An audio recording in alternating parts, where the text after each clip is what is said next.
Reflection for Sunday, November 26, the Solemnity of our Lord Jesus Christ, King of the Universe.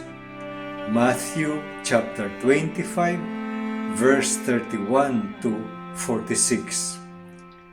In 1925, by virtue of his encyclical letter Quas Primas, Pope Pius XI mandated that every last Sunday of October be dedicated as the Feast of Christ the King. This decision was a response to the growing secularism of that time. In 1969, Pope Paul VI assigned the celebration a new date, and henceforth it has been observed every last Sunday of the liturgical year.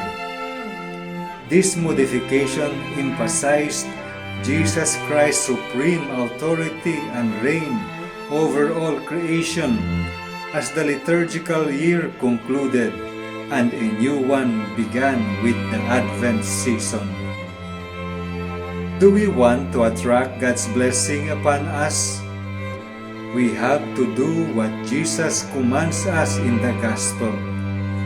Jesus tells us to give food to the hungry, give drink to the thirsty, welcome the stranger, give clothes to the naked, take care of the sick, and visit the imprisoned. Jesus is teaching us to discard the me-first mindset. For so many of us have this me-first mindset. What would we feel if we do away with the me-first mindset?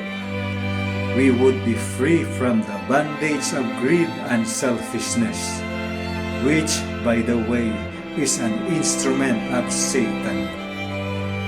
Life in this world is temporary. Therefore, we have to make worthy decisions and take actions that would impact the lives of others.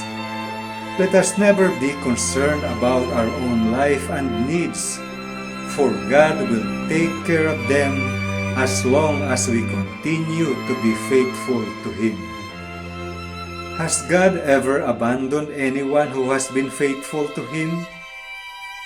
The Gospel tells us that at the end, there shall be judgment and separation among those who followed and did not follow the will of God. Where would you end up during that judgment and separation?